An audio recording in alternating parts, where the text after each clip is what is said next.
Hello everyone, welcome back to another video on my channel. Today we will be doing another Age of Empires 4 game review. In this game I played the Byzantines here in teal. You'll notice a pattern. I really like this color, so I choose it as often as I can. And I am playing up against the Chinese. The reason I'm showing you this game is because I have only played a couple of games versus Chinese, and I have had a really bad success rate against them. I always end up mis-scouting and not knowing whether they're going to do some sort of feudal all-in with Chukonu, whether they're going to castle rush and send early lancers to my base. I always seem to struggle against them, so this was a game where I did pretty well with the scouting and was able to effectively counter and get the strategy that I wanted to get. So I just wanted to share this with you guys. Maybe you can learn something, or maybe you can share some things that you noticed that maybe I could have done a little bit better. So let's go ahead and get into the video. So my plan here against the Chinese, there's two different strategies that I like to employ. I'm still getting used to the Byzantines and everything that they're able to do. But in this particular matchup, I have two different plans. One of them is if they're going to go feudal all-in with Chukonu, to go longbows into Lemetne or horsemen, more often horsemen than not. But I do like to add in some Lemetne later just because they have the ability to add in their own horsemen as well. And the other strategy is to go fast castle into Cataphracts. I wanted to try this out. I've been playing this build out a little bit. And so that is what I end up doing this game. He does castle rush, and I counter with my own castle rush. This build, I'm sure most of you are familiar with it. If you're not, you're going to get to see it in action. It's very strong still. This game was played on the current patch, which means that the flasks that you get from the cistern are at 45-second cooldown rather than 20. So the build did get nerfed just a little bit. It doesn't really feel like the build got nerfed quite as much as it needs to. I think that they need to do something about how much healing it provides. Either that, or they need to, I don't know, lower the HP on Cataphracts or something. There's something about it that makes it very, very strong and very, very difficult to deal with because of how it applies pressure and allows you to get a lead in the game. So you're going to see that here pretty quickly. We have our opponent doing just standard fast castle stuff with Chinese. I'm not super familiar with this civilization. I have never played it myself, but I was completely caught off guard by someone else that played fast castle. I was under the impression that the Chinese could fast castle at something like 8 minutes. And so previously, I was not prepared for them to send lancers to my base at 7 minutes and 30 seconds, which is what the other gentleman managed to do. This guy is building his barbican right on top of the gold, so he's going the defensive landmark. And he ends up getting castle a little bit slower than I was expecting, I think around 7:30 in this game, but we'll see as the game progresses. But either way, I had my scout near his base. I saw that he was going barbican. I saw that he was also castle rushing, and so it was at that moment that I decided, let's just go all in with the castle rush. So when I castle rush as the Byzantines, I like to put 2 on gold to start, and then I add 2 more after I get into feudal. And then fairly typical stuff, otherwise just 5 on wood, and then the rest are going to end up going to food, gathering as many berries as I can. I then immediately go for a mercenary house. The mistake that I made in the previous game that I played against the Chinese was going a stable and building horsemen during the feudal age while he was castle rushing, because that's what I was used to doing against the feudal in Chinese, and that just absolutely did not work. I ended up having longbows and horsemen against lancers, which he was able to kill many, many villagers, and the game it ended very prematurely at like 12 minutes in. I called it.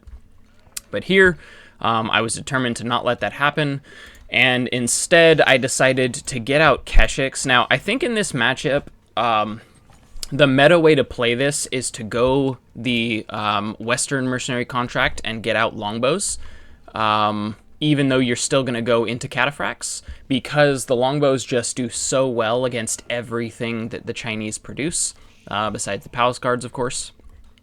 It does well against the villagers as you're going to start attacking their base. It'll kill off the spearmen that they end up producing. It fights off Chukonu. So it's just very good. Once you bring your Cataphracts to their base, having longbows to back them up so that they don't die to spearmen is the strongest way to play the build. But one thing that I really like about Byzantines is that you have the ability to kind of mix and match whatever strategy you're playing. And so you can do longbows into Cataphracts and still do the Gulping Cataphract build. Or you can do Keshiks into Cataphracts. And I prefer to do Keshiks against civs that are fast castling, because one of the main ideas when you are going fast castle is to start collecting relics as quickly as possible to make up for some of the eco deficiency that you have as a result of castling so quickly. Which means in this game, that is kind of what happens for both of us. We both get to castle, we try to collect relics, and then we end up fighting. End up fighting his base, unfortunately for him. But when I'm playing against a civ that will go fast castle, I like to go Keshiks specifically because I can then use the Keshiks to patrol around the relics and try and kill any monks that are going out to grab them, as well as just patrol the map. Whereas longbows don't really give you that availability. They're of course stronger at attacking and controlling outside of the base, but I just feel like this is the easier way to play, the safer option. So I'm going to play around with both and see what ends up happening. But my plan here, I knew that he was going to get to castle before me because the Chinese age up to castle is very quick. But I was just behind him. But I was expecting for him to already have a stable somewhere near his base, and he actually didn't. So he didn't have lancers out quite as early as I expected. That is actually the reason that I had the Keshiks near my base. You'll see I was chasing away this, but I end up keeping the Keshiks near my base just to make sure that my gold is safe, make sure that my villagers out here on berries were safe once he got into castle, because I now have a solid 30 to 40 seconds where he's gonna be able to send units toward my base, and the only thing that I have to defend is a couple of Keshiks. But I do have another set of Keshiks that I believe is going to be on the way out. Nope, that is the second set. So there's 4 out on the map on total right now. Villagers just finished with berries. They're going to go ahead and come back to gather up some more sheep, and then I end up pushing out to try and gather some more berries on the map. There's a lot of berries near my base here, which it turns out fantastic. I have these ones out in the front of the base, and then I have some side berries. I wish I had been, once again, a little bit more proactive about gathering berries and securing my side of the map, because a wall from here to here and then down here would have secured 2 golds and 2 berries, which is phenomenal, and then I wouldn't have needed to come out here aggressively. But I end up building a forward base, and it works out in this particular game. But I think that that's just something scouting and securing the proper side of the map is something that I'm working on right now, something that I'm continually practicing. That's one of my weaknesses, one of the things that I really need to spend some time on. One thing with regards to this build that it took me a little bit to learn is that you don't have to go and kill with the Keshiks and Cataphracts the second that they come out. I was more worried here about keeping myself safe, so I wanted to secure some resources and just have my base ready to go before I moved out with these. But then immediately after this, I'm going to go ahead and move out and start attacking. And this is kind of where the game really starts. So one thing that I needed to do in this game was scout and figure out what defensive resources he has, what buildings he was building. He currently has a stable. I knew he was going to be producing lancers just because that's kind of what Fast Castle Chinese does. And I saw that his gold was here. I knew that the Barbican was going to be protecting all of this. But the plan with these units is kind of dual purpose. It's number one, to kill as many villagers as possible to get an eco advantage, and number two, it is to idle as many villagers as possible. So if you're not killing villagers, idling villagers with these is really, really good, because they have the ability to stay in the opponent's base underneath their defenses for a very long time. You can see this Barbican is it's kind of a facade as far as the defense that it's providing, because my units are not dying very quickly and I am just running through his base, and I end up doing a very good job. He didn't play super aggressively, so we're at the 10-minute mark, and I'm now in his base. In the previous game that I lost, he was in my base at this period of time, so definitely the aggression here kept him off of me and put all of the pressure back onto him. So I'm not looking to fight underneath his base right now. I'm just looking to get kills. I mismicroed this and missed the, I think that's an Imperial official, yep. And I just continue kind of walking around looking for villagers, seeing if I can idle or kill as much as possible. So I do. And yep, here I think we get 2 kills, and then I kind of back out knowing that I've idled him for so long. And it's at this point in the game that I am just feeling very strong, because I see that he doesn't have very many units at all. I have managed to idle quite a lot of his economy already, and I've already killed 2 villagers.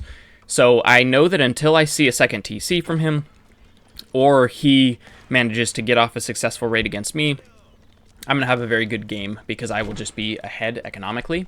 And then you can kind of see how strong the flasks are here. I'm just continually taking damage, and he has managed to kill only 1 or 2 of my units so far, while I've already killed 4 villagers.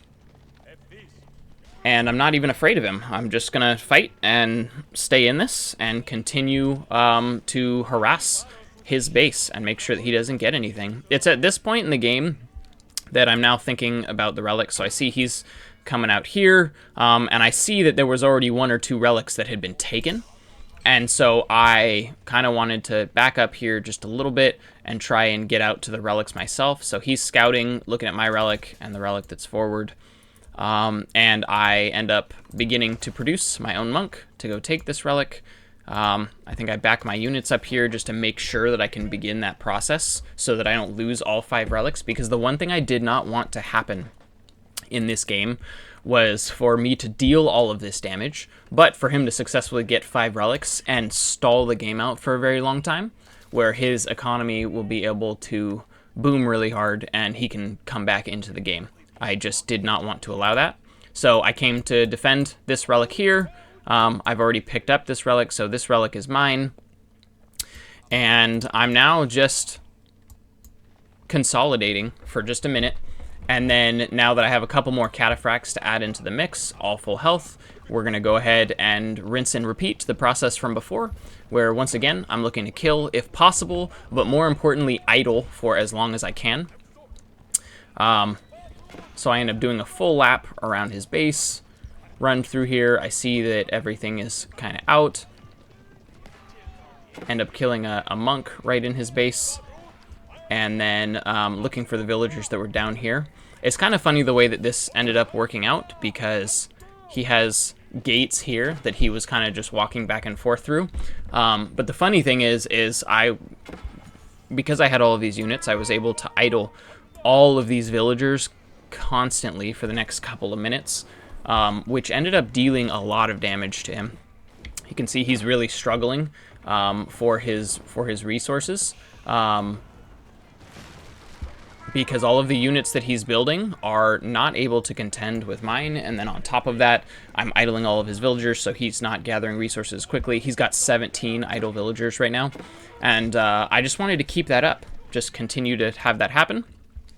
So he ended up sending a unit toward the backside of my base here, and this is once again, I should have had a wall that went across here so that he couldn't freely walk in there without me seeing it, but I end up following this Lancer and pushing him away and continuing to get more villager kills here. I think I get 1 or 2 more. Maybe not. Okay, so we're at a total of 7, and yeah, these units he can't get them out of his base. And this is where I think there needs to be maybe a little bit of an adjustment on this strategy. I don't even know exactly what it is. It just feels very strong. It feels very repeatable. And for someone at my level to have a strategy like this that's just quite this strong and annoying, I'm not saying that the strategy shouldn't exist, but I definitely think that I should be punished for taking quite as much damage as I did in his base when he went Barbican. I think that he also needed to build some towers. He gets a little bit of a Wololo. I was actually worried that he was going to cut me off there, but I had time to get out and then just turn around and nothing ends up happening here. I break through, come back around toward these villagers, and again, idle everything that he has here. Meanwhile, I think I'm now moving out onto my second gold, and this is the part in the game where I end up getting punished a little bit for not having a wall. Not majorly, but just in retrospect, a stronger player would most certainly have tried to get a couple of Lancers out and raid me earlier, and just some walls would have completely stopped the couple of villagers that I end up losing over here. But you can see I'm kind of expanding forward. There was a berry patch here that I took, and then building farms, and immediately after this, I start trying to consolidate to win the game, because I have idled his economy for so long that I know I have a huge advantage, and I haven't seen a second TC.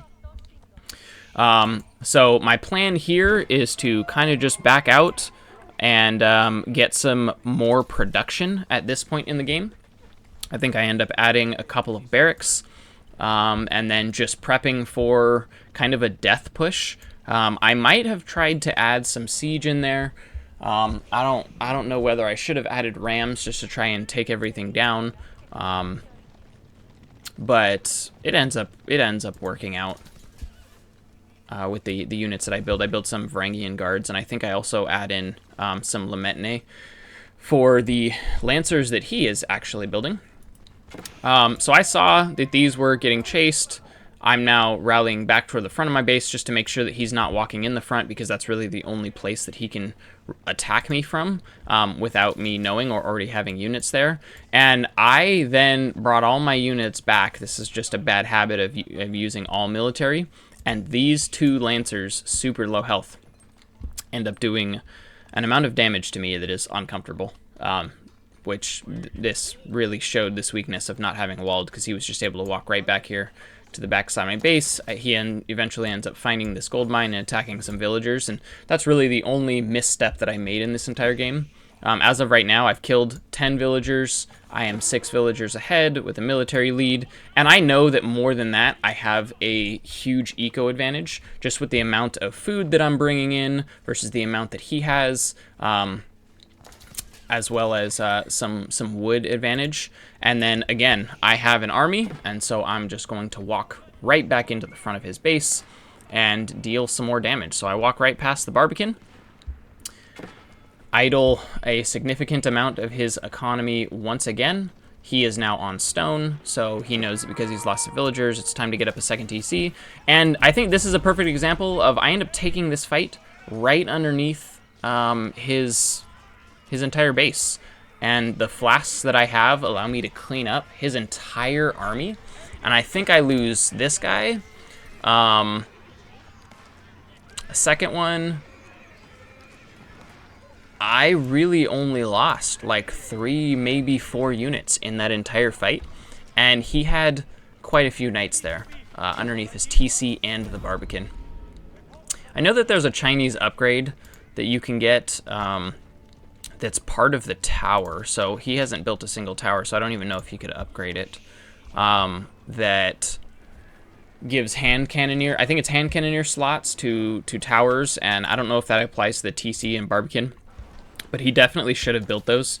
I think that that's a huge counter to this build, because those hand cannon slots deal a lot of damage to the knights a lot more quickly than the rockets that come out of the Barbican and the TC, which is exactly why I think that longbows are better in this situation, because you can kind of kite around the outside of the base, and then whatever lancers he does build, you have, I'm sorry, not lancers, spearmen, as a response you'd be able to kill. So again, I'm just looking to deal as much damage as possible. I now have my barracks up and running, so I am now just preparing for a death push. I'm going to get up as much army as possible. He only has 7 military. I have 40. I can see that I have significantly more, and based on the number of villagers that I've killed and how low his production has been, how low he's been on food, I know that this is going to be relatively successful. I did not know that he was coming out here for the berries. He's also got gold out there. But either way, I'm kind of just dancing around the outside of his base. This is something that I've been practicing, trying not to overcommit with my units and losing them all, but dealing as much physical and emotional damage as possible to just give me an edge. And I just continue finding villagers. And he still has his 2 units in the very back corner. I think in just a minute or two, he's going to send those forward, find the gold, and get 5 or 6 villager kills, which was, again, shame on me. So now I see that he's got this second TC, and I know now is the time to go. He's going to be very needy for food, because in order to produce villagers out of both of these, it's going to cost him a lot of food. This is where he ends up finding villagers. And the funny thing is I think maybe I should have just fought these. I don't know, with Acrotoy Defense. I have never used that ability. So I don't even know how that... I don't know if I would have been able to kill these before they got to the TC. After the TC, of course. But yeah, he gets 6 villager kills here. I see that that's happening. But once I kill those 2 units, I am now pushing forward, and I just decided now is time to end the game. I probably needed to get some more of my military upgrades here. Being in Castle, I didn't have quite as many of them. I ended up being a little bit short for gold, just because the Byzantines need a lot of gold coming into Castle Age to get all of the upgrades, and I started with the economic upgrades to make sure I wasn't falling behind as I was killing villagers. And so now I've got a unit that is just going to just torch the Barbican down, and I sent the other knights here to try and look for villagers to idle everything while this is happening. And I am pretty easily able to just take all of this down, and I just start completely raising his base. And this is essentially where the game ends. I end up coming through here, killing off just a bunch of buildings. I see that he's got all of his relics here, so I'm going to take this down, get more eco advantage, and yeah, ends up just being a real clean win. So I'm very happy with how this one went. If you have any comments, questions, concerns, feel free to leave those in the comment section down below. Thank you guys for watching. Look forward to seeing you in the next video.